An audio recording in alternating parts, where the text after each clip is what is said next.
Je vous salue fraternellement en Christ, que sa grâce s'étende sur chacun de vous ce soir. Vous savez, le livre de Daniel ne cesse de m'étonner. Et maintenant, je continue de considérer ce livre, je continue de le lire, d'y réfléchir, et je me dis que vraiment, le livre de Daniel est un cadeau de Dieu à l'humanité. C'est un don de Dieu à l'homme, c'est un don de Dieu aux grands hommes de ce monde. Daniel est un livre pour tous les hommes. C'est un livre pour toutes les nations. C'est un don de Dieu. Et particulièrement pour les hommes haut placés qui choisissent Dieu, qui choisissent le bien, la vérité, la justice, Daniel est un livre extrêmement positif. C'est un livre qui est d'un grand réconfort. Je crois que vous n'ignorez pas la situation internationale troublée de notre monde en ce moment. Le livre de Daniel apporte une réponse à ces questions difficiles. Nous en toucherons quelques mots ce soir. Le livre de Daniel est aussi le livre du courage. Les enfants de Dieu, de toute nation, en ont maintenant plus que jamais besoin. Le livre de Daniel révèle que pour une cause juste, l'on peut passer par le feu. C'est l'expérience de Shadrach, de Meshach et d'Abednego. Le livre de Daniel révèle aussi que toujours pour une cause juste, on peut être jeté en pâture au lion, mais que s'appuyant sur Dieu, l'on doit résister aux forces du mal et l'on doit persévérer à compter sur la délivrance du ciel. Tout cela est dans le livre de Daniel. Ce sont des instructions données il y a plus de 600 ans avant Jésus-Christ, mais qui sont valables pour notre époque. Le livre de Daniel révèle aussi que Dieu confie à des hommes la destinée de leur nation. Ils n'en sont pas toujours conscients. Et vous avez l'exemple de Nebuchadnezzar. Dieu leur fait confiance et leur accorde une grande liberté, mais c'est aussi une grande responsabilité. Au-delà des projets nationaux, l'un des principaux objectifs du livre de Daniel est de montrer qu'ici-bas, dans notre monde, pour le temps de la fin, Dieu lui-même, sans aide humaine quelconque, sans aide humaine politique ou bien religieuse, va instaurer une domination juste et un empire mondial. Et cela, c'est l'un des principaux objectif du livre de Daniel et nous allons le considérer d'emblée au chapitre 2 et à partir du verset 44. C'est le projet divin, c'est le projet essentiel du Seigneur de Dieu, c'est le projet du ciel. Je l'appelle le projet divin. En Daniel 2, verset 44, passage que vous connaissez, Dieu avait révélé à Nebuchadnezzar son intention, son projet. Dieu lui avait dit, dans le temps de ces rois, le Dieu des cieux suscitera un royaume qui ne sera jamais détruit. Et j'aime particulièrement la manière dont Daniel, sous l'inspiration divine, va présenter le titre de Dieu. Il ne dira pas simplement le Dieu d'Israël. Il ne dira pas le Dieu d'Abraham et de Jacob. Mais il dira le Dieu des cieux. C'est le Dieu du ciel. C'est le Dieu universel. Le Dieu des cieux suscitera un royaume qui ne sera jamais détruit et qui ne passera point sous la domination d'un autre peuple. Il brisera et anéantira tous ces royaumes-là et lui-même subsistera éternellement. Et ici, nous avons le projet divin. C'est un projet fondamental. C'est le dessein de Dieu, l'objet suprême de son cœur. D'autres passages de la Bible en parlent. Le livre de l'Apocalypse Souvent nous en faisons allusion, mais pour ce soir, nous restons dans le livre de Daniel. Dieu, Daniel ici, assure que la domination mondiale ne sera pas accordée à Satan. C'est un fait clair, c'est le Dieu des cieux.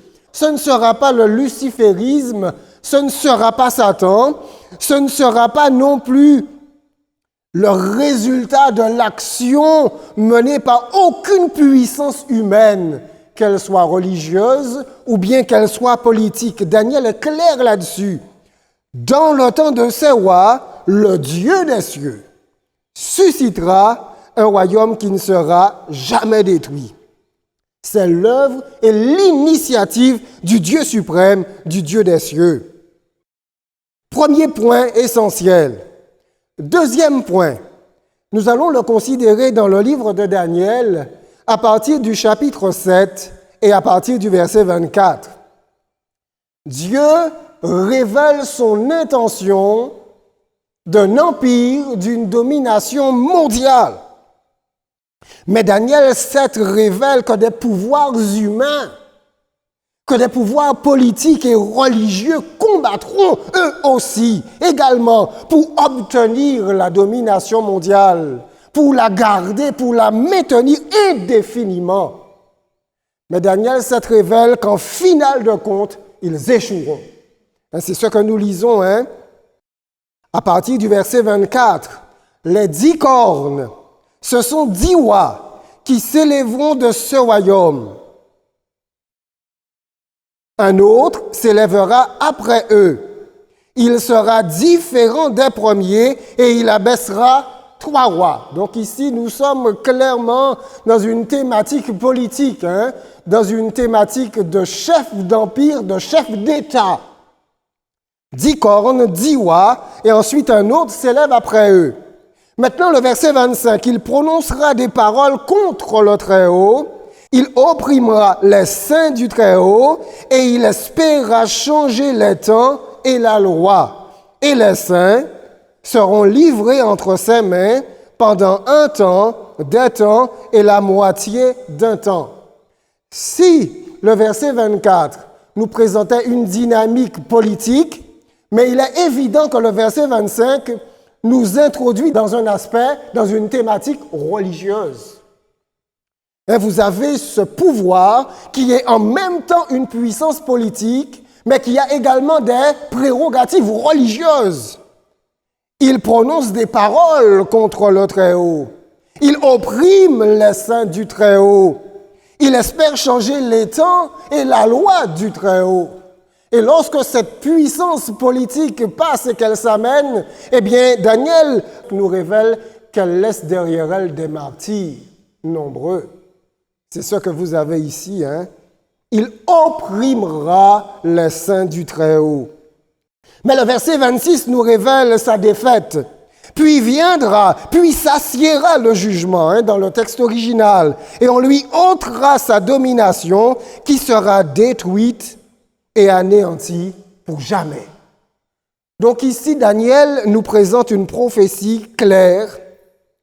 Elle révèle que malgré les machinations, malgré l'apparence puissante de certains pouvoirs politiques ou religieux, en finale de compte, ils échoueront.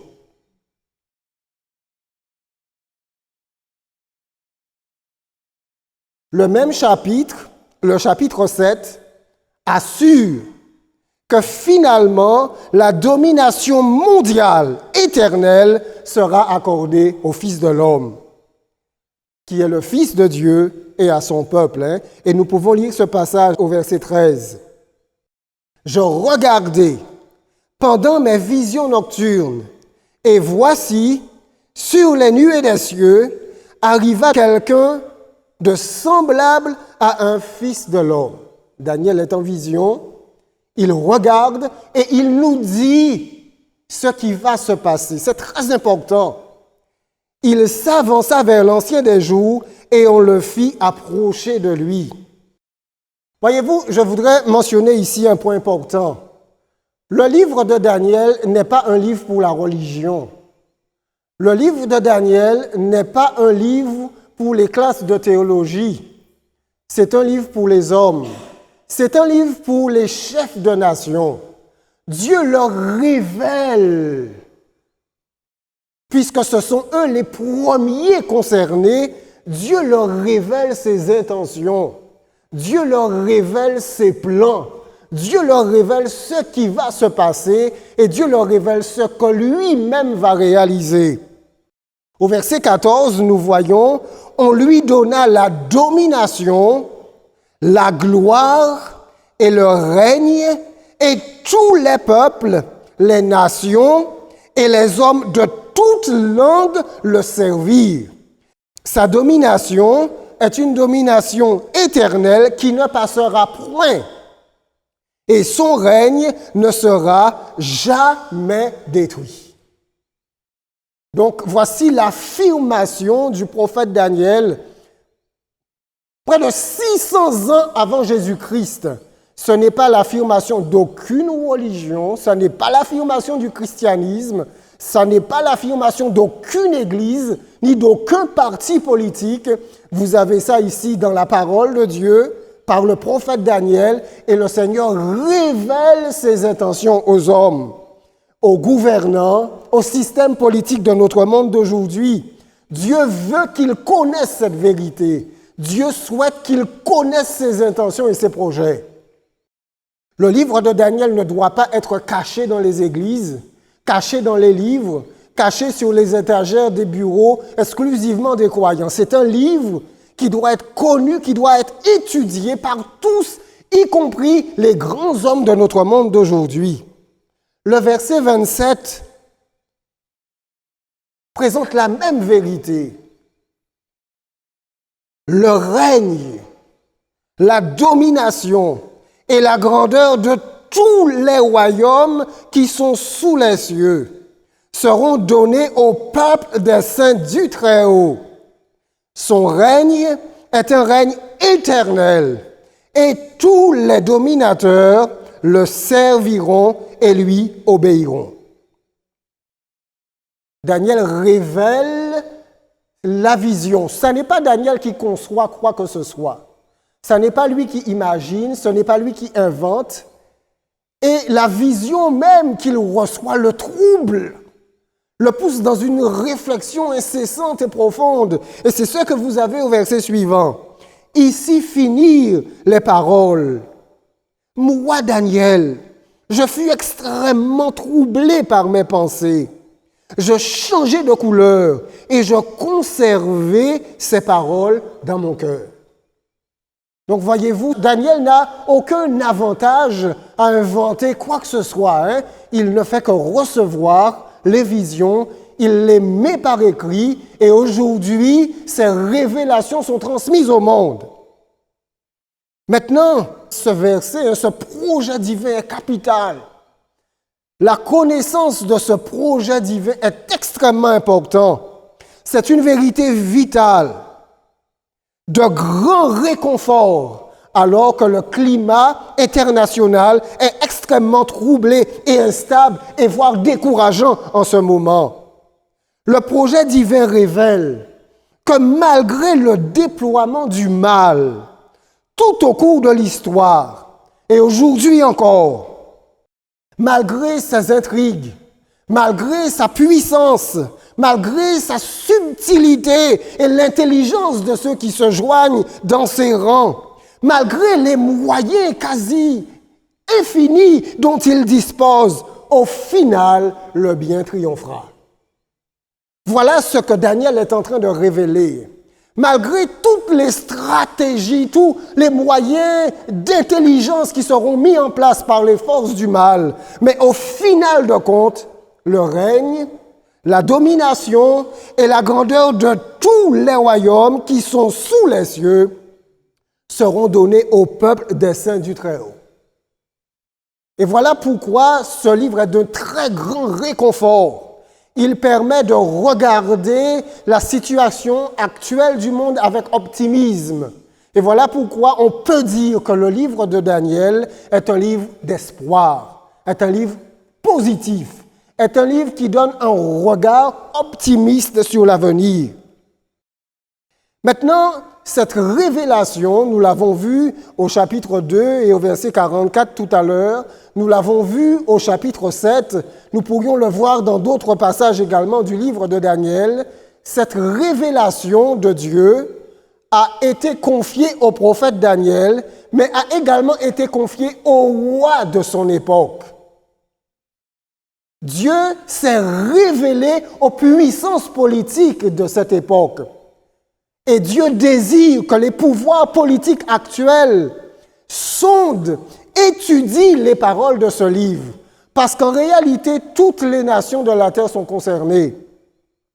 Maintenant, regardez la manière dont Nebuchadnezzar a été informé de ces révélations et la réaction qu'il va avoir en lien avec la révélation du projet de Dieu.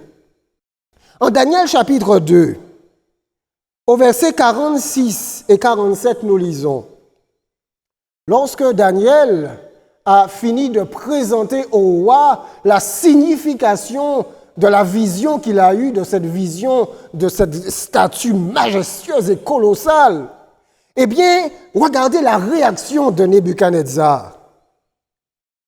Alors, le roi Nebuchadnezzar tomba sur sa face et se prosterna devant Daniel, et il ordonna qu'on lui offrît des sacrifices et des parfums. Le roi adressa la parole à Daniel et dit: en vérité,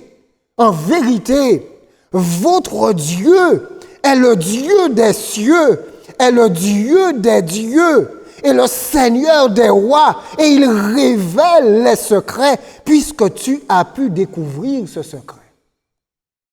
Ainsi donc, le chef d'empire le plus puissant de la terre à cette époque, Nebuchadnezzar, symbolisé par la tête d'or, est impressionné devant la révélation qui lui est faite. Le Dieu du ciel, le Dieu des cieux lui révèle son intention pour l'humanité. Donc le Dieu du ciel s'adresse à un chef d'empire. Maintenant, pendant quelque temps, Nebuchadnezzar sera sous la forte impression de cette vision. Il va s'efforcer de glorifier le Dieu des cieux, mais avec le temps, cette impression va s'estomper. Et le chapitre 3, au verset 1er, nous le présente de nouveau. Le roi Nebuchadnezzar fit une statue d'or, haute de 60 coudées et large de 6 coudées. Il l'adressa dans la vallée de Doura, dans la province de Babylone. Dieu avait dit, c'est toi qui es la tête d'or. Mais voyez-vous, cette phrase avait marqué Nebuchadnezzar. Il est la tête d'or. Et alors, le défaut de Nebuchadnezzar va reprendre le dessus. Et Nebuchadnezzar va vouloir que son règne n'ait point de fin. Et c'est la raison pour laquelle il va oublier l'intention divine.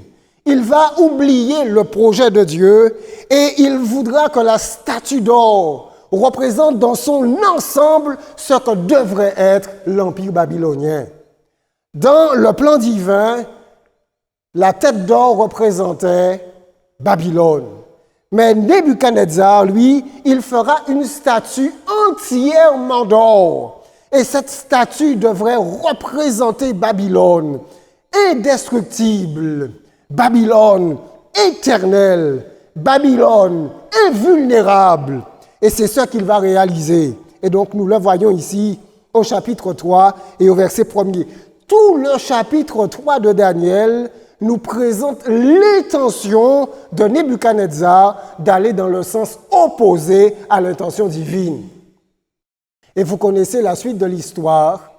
Il sera lui aussi témoin du miracle réalisé en faveur de Shadrach, de Méshach et d'Abednego, et il sera contraint de glorifier Dieu lors de ce miracle éclatant.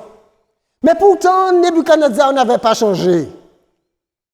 Et alors, Dieu va se révéler à lui. Jusqu'au chapitre 4, l'expérience de Nebuchadnezzar nous est présentée. Fier de lui-même et de ses réalisations, Nebuchadnezzar est en train de se glorifier lui-même. Et alors, il va avoir une vision qui va l'effrayer et Daniel sera chargé de lui révéler la signification de cette vision. Et Daniel va lui dire, au verset 27, « C'est pourquoi, ô roi, puisse mon conseil te plaire.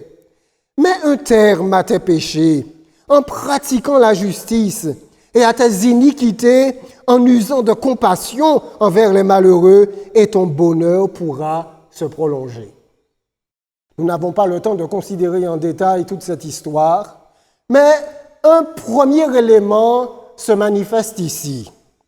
Tout d'abord, Dieu ne rejette pas Nebuchadnezzar. Dieu ne l'évince pas, Dieu ne le remplace pas, Dieu ne le rejette pas. Au contraire, Dieu va s'approcher de lui. Dieu va se révéler de nouveau à lui. En plus de la première vision de Daniel au chapitre 2, Dieu va lui donner une seconde vision et l'invitant à revenir, l'invitant à se repentir. Et on voit Daniel, plein d'humilité, plein de respect pour Nebuchadnezzar, qui lui dit « Ô roi, puisse mon conseil te plaire. Mets un terme à tes péchés en pratiquant la justice et à tes iniquités en usant de compassion envers les pauvres, et ton bonheur pourra se prolonger. » En réalité, ce conseil de Daniel est le secret du succès de Nebuchadnezzar. C'est ce dont il a besoin. Une pratique continue, soutenue, actuelle de la justice et deuxièmement, la compassion envers les malheureux. S'il réalise cela, alors son bonheur se prolongera. Et vous connaissez la suite, Dieu ne va pas rejeter Nebuchadnezzar et finalement, la sentence divine s'accomplira sur lui, mais il se relèvera, il se repentira. Et alors, dans l'humilité, il va finalement adhérer au projet divin. Daniel chapitre 4, verset 34, vous l'avez clairement mentionné. Après le temps marqué, moi, Nebuchadnezzar, je levai les yeux vers le ciel. Et oui, le Dieu du ciel. Et la raison me revint. J'ai béni le Très-Haut. J'ai loué et glorifié celui qui vit éternellement, celui dont la domination est une domination éternelle et dont le règne subsiste de génération en génération. Donc, en finale de compte, Nebuchadnezzar, malgré un itinéraire difficile, malgré un itinéraire compliqué, finit par se tourner vers Dieu, finit par lui donner gloire et finit par adhérer au projet divin. Maintenant, cela ne l'empêche pas d'être le chef de son empire, mais il sait que celui qui mettra en place un projet de domination éternelle, ce sera Dieu lui-même. Donc, voici la première réaction de ce premier roi du livre de Daniel face au projet divin. Ensuite, nous quittons Babylone et nous allons en Médo-Perse. Et le livre de Daniel va nous donner une autre réaction de ce roi médo-persan de Darius. Daniel chapitre 6, versets 26 et 27. L'itinéraire et le parcours de Darius n'a pas été le parcours de Nebuchadnezzar. L'expérience de la délivrance de Daniel, rappelez-vous, Daniel avait été jeté dans la fosse au lion, c'était du temps de Darius. L'expérience de la délivrance de Daniel, fidèle homme de Dieu, jusque devant les lions, va impressionner Darius. Il ne lui en faudra pas plus. Cela suffit. Et Darius, à partir de là, lui également, il va adhérer au plan divin. Il va adhérer au projet d'empire de Dieu. Et il le dit au chapitre 6, à partir du verset 26. « J'ordonne que dans toute l'étendue de mon royaume, on ait de la crainte et de la frayeur pour le Dieu de Daniel, car il est le Dieu vivant et il subsiste éternellement. Son royaume ne sera jamais détruit et sa domination durera jusqu'à la fin. Donc nous avons également, le livre de Daniel, je vous le dis, est très étonnant. D'habitude, on ne se base que sur les prophéties, mais les histoires sont des illustrations, sont des messages pour les dirigeants actuels d'aujourd'hui, afin qu'ils puissent s'en inspirer. Donc on voit ici, eh bien, ce roi médo-persan qui, de la même manière que Nebuchadnezzar, adhère au projet divin. Je voudrais lire ce qui suit. Regardez bien, c'est une citation très forte qui fait réfléchir. Le pouvoir exercé par chaque souverain sur terre est conféré par le ciel. Et de l'usage du pouvoir ainsi conféré, son succès dépend. À chacun, donc à chaque souverain sur terre, à chaque souverain sur terre, à chaque chef de nation sur terre, à chacun, la parole du veilleur divin est « Je t'ai saint avant que tu me connusses ». Cette parole avait été dite par le Seigneur à Cyrus. Dieu leur dit « Je t'ai saint avant que tu me connusses ». Et à chacun, les paroles adressées à Nabuchodonosor d'autrefois sont une leçon de vie. Mets un terme à tes péchés en pratiquant la justice et à tes iniquités en usant de compassion envers les malheureux et ton bonheur pourra se prolonger. Ainsi, ce livre n'est pas n'importe quel livre. Le livre de Daniel est bien un livre pour les grands hommes de ce monde. Elle poursuit sa citation.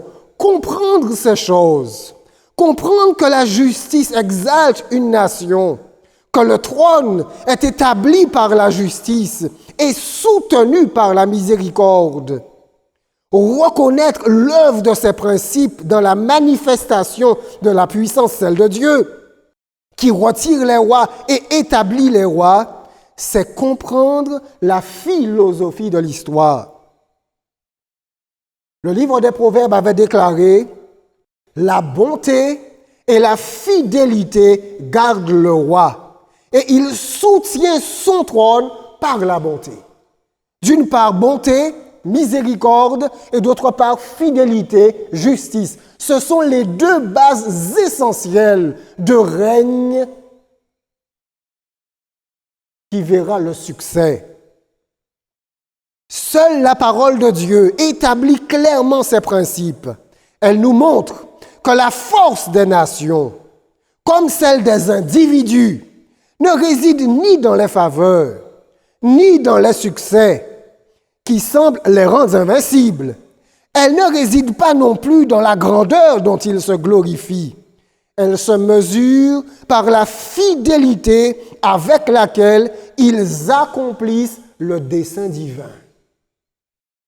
Et nous pourrions rester longuement à réfléchir.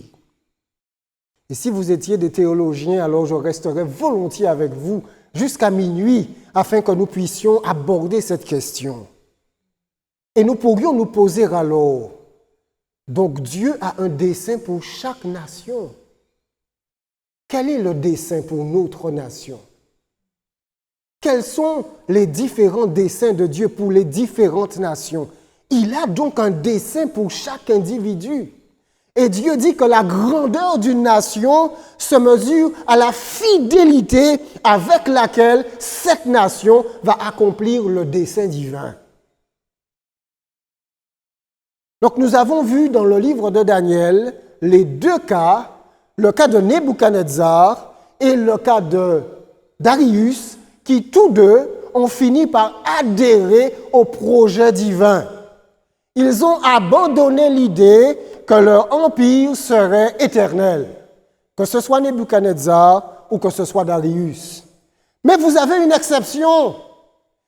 Cette exception, je ne l'ai pas réellement présenté dans les conférences que j'ai réalisées sur ce sujet. Cette exception est une autre figure politique.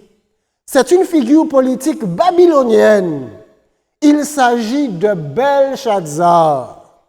Lui aussi est une figure politique du livre de Daniel.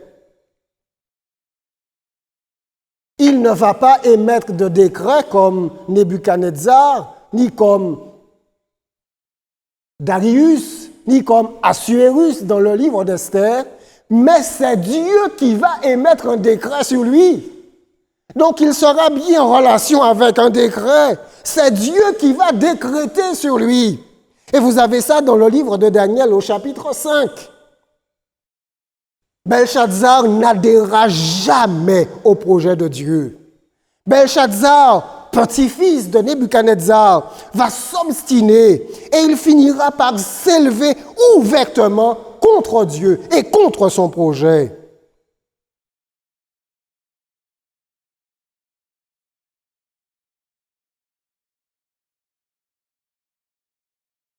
Au verset 23, il est dit: « Tu t'es élevé contre le Seigneur des cieux. Les vases de sa maison ont été apportés devant toi, et vous vous en êtes servis pour boire du vin. Toi et tes grands, tes femmes et tes concubines. Tu as loué les dieux d'argent, d'or, d'airain, de fer, de bois et de pierre qui ne voient point, qui n'entendent point et qui ne savent rien. Et tu n'as pas glorifié le Dieu qui a dans sa main ton souffle et toutes tes voix. » Darius et Nebuchadnezzar ont glorifié Dieu. Assuérus s'est placé du côté clairement du peuple de Dieu. Mais on voit que Belshazzar, lui, n'a pas glorifié le Dieu des cieux. Tu n'as pas glorifié le Dieu qui a dans sa main ton souffle et toutes tes voix. Et je voudrais rapprocher ce terme, cette thématique avec le message final. Dieu invite l'humanité dans son ensemble, tous les hommes, qu'ils soient grands, qu'ils soient petits, et Dieu leur dit: craignez Dieu et donnez-lui gloire, car l'heure de son jugement est venue. Belshazzar s'est opposé à cela, aussi le jugement est venu sur lui, et il a été écarté. Et la sentence, il est dit au verset 30, « Cette même nuit, Belshazzar, roi des Chaldéens, fut tué, et Darius le Mède s'empara du royaume étant âgé de 62 ans. » L'opposition au projet divin est le secret de la défaite de Belshazzar. Donc, le livre de Daniel est fabuleux. Le livre de Daniel est formidable. L'histoire des nations, en rapport avec Belshazzar, l'histoire des nations nous sert aujourd'hui d'enseignement. Dans son vaste plan, Dieu a assigné une place à chaque nation, à chaque individu. Donc voyez-vous la portée de cette déclaration? Aucune n'est inutile. Dieu a un dessein bienveillant pour chaque nation. Dieu a un projet de paix pour chaque nation. Un dessein bienveillant pour chaque individu. De nos jours, hommes et nations seront mis à l'épreuve et jaugés avec la mesure placée dans la main de celui qui ne saurait se tromper. Hommes et nations décident de leur sort d'après leur propre choix. Et Dieu dirige tout pour l'accomplissement de ses desseins. Donc Dieu a un dessein pour les hommes. Dieu a un dessein pour les nations. Et son dessein est un dessein extrêmement positif. Dieu avait un dessein pour Babylone. Dieu avait un dessein pour Nebuchadnezzar. En finale de compte, Nebuchadnezzar a adhéré au dessein divin. Dieu avait un dessein pour Darius. Darius, en finale de compte, a adhéré au dessein divin. Dieu avait un dessein pour Belshazzar, mais Belshazzar s'est opposé au dessein divin. Il a voulu ignorer l'expérience de son grand-père Nebuchadnezzar. L'homme a la possibilité de rejeter le dessein divin. L'homme a la possibilité de s'y opposer. Et vous avez un texte clair dans le Nouveau Testament. Il est dit, Dieu aussi avait un dessein pour les pharisiens de son époque. Il est dit qu'en ne se faisant pas baptiser par Jean, les pharisiens ont rendu nul à leur égard le dessein que Dieu s'était proposé envers eux. Donc Dieu aussi avait un dessein pour eux. Mais par leur choix, ils ont rendu nul le dessein que Dieu s'était proposé à leur égard. Ainsi, ces déclarations sont fortes. Chaque nation sur cette terre est importante. Chaque nation sur cette terre a sa responsabilité. Chaque nation sur cette terre est aimée de Dieu. Chaque nation sur cette terre est au bénéfice des bienfaits de Dieu. Et si ceux qui dirigent, si ceux qui gouvernent cherchent à marcher dans la justice, cherchent à marcher dans la bonté, dans la fidélité, dans la miséricorde, s'ils agissent ainsi, eh bien, ils ont la faveur divine. Maintenant, je voudrais conclure. Le fait que Nebuchadnezzar et le fait que Darius aient tous deux adhéré au projet divin, eh bien, cela aura un impact formidable et bénéfique pour leur époque. Et on va le voir.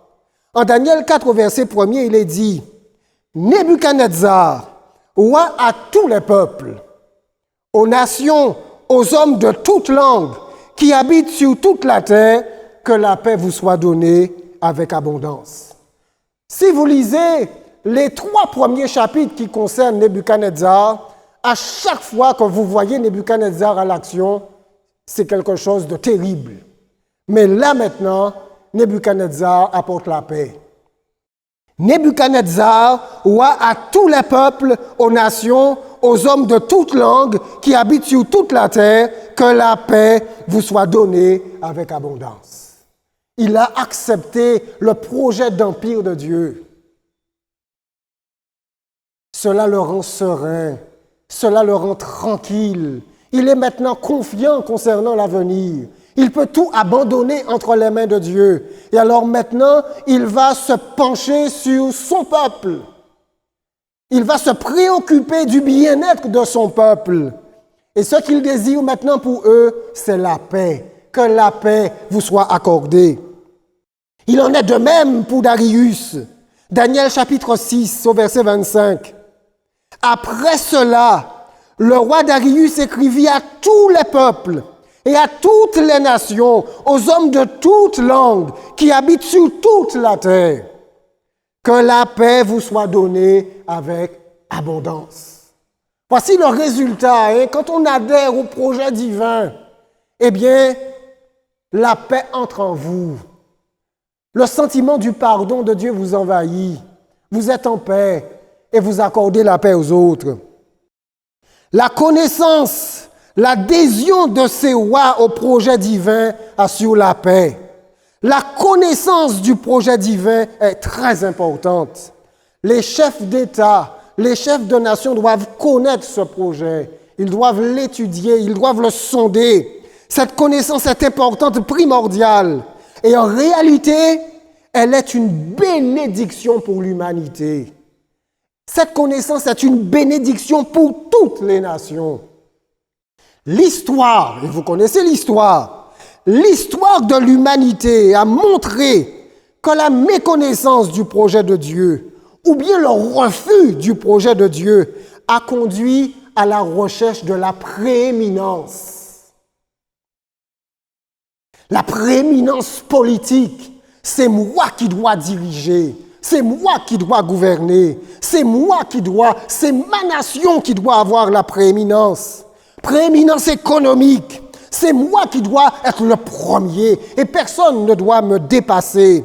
Prééminence religieuse, c'est moi qui dois influencer l'humanité tout entière.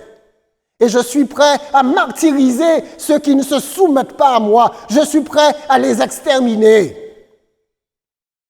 Cet état d'esprit encourage la lutte en vue de la domination mondiale et toutes les dérives qui l'accompagnent. Méfiance, injustice, guerre ouverte ou bien guerre secrète, compétition acharnée et déloyale, etc. Vous connaissez cela. L'histoire de l'humanité en témoigne bien mieux que moi.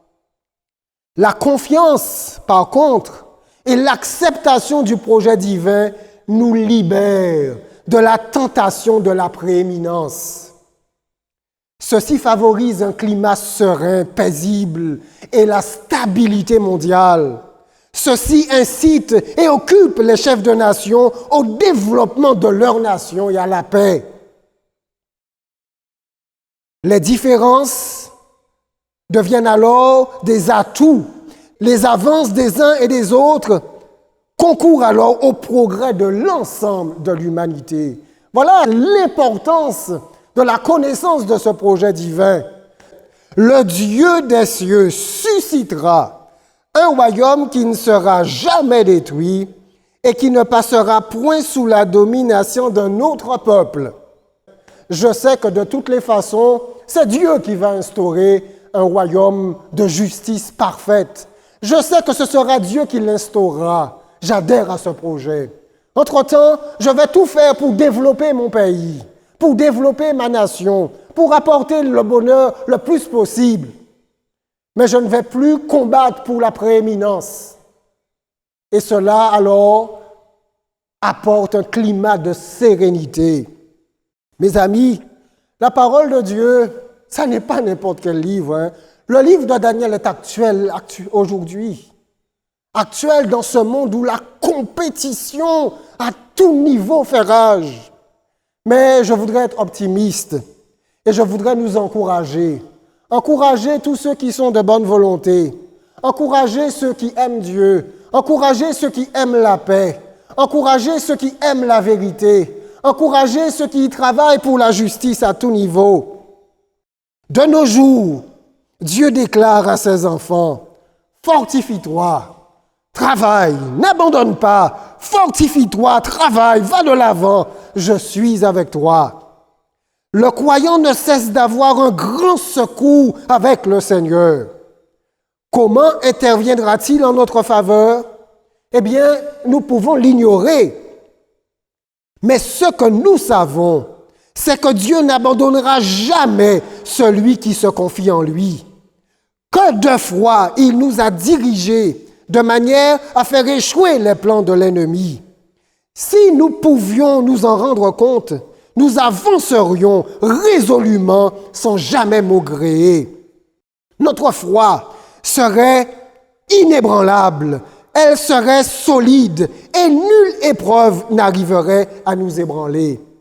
Dieu serait notre sagesse et notre force et il accomplirait sa volonté par notre moyen. Et je dis Amen. Mes amis, Dieu est bon. Dieu aime l'homme. Dieu aime l'humanité. Dieu aime les nations. Il aime les chefs de nation. Et ce qu'il désire pour eux tous, c'est leur bien. C'est leur succès. C'est leur réussite véritable. Ce qu'ils souhaitent, c'est que la justice soit établie. C'est qu'ils pratiquent la justice, qu'ils pratiquent la miséricorde. Ce sera leur succès et celui de leur peuple. Oh, puissent-ils entendre ces paroles? Puissent-ils considérer avec attention ce beau message du livre de Daniel? Et ainsi le monde s'en porterait bien mieux. Que le Seigneur nous entende, hein, qu'il regarde notre vœu et qu'il fortifie ceux qui ici-bas sont de bonne volonté et qui travaillent pour le bien de l'humanité. C'est mon souhait. Ainsi, hein, mes amis, ce soir, je vous ai présenté encore ces vérités tirées du livre de Daniel. Mais nous n'avons pas fini de le sonder. Nous ne savons pas d'ici quelque temps quelle autre vérité le Seigneur mettra à notre portée. La parole de Dieu, eh bien, ne cesse de nous étonner. Hein. Elle est riche. Dieu aime l'homme et ses pensées sont infinies. Que le Seigneur nous bénisse et qu'il nous garde. Amen.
marcherai avec Dieu.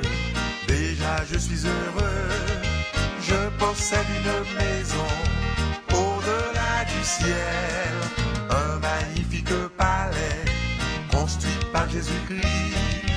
Oui, je connais ce pays et je l'habiterai. Oui, je connais ce pays et je l'habiterai.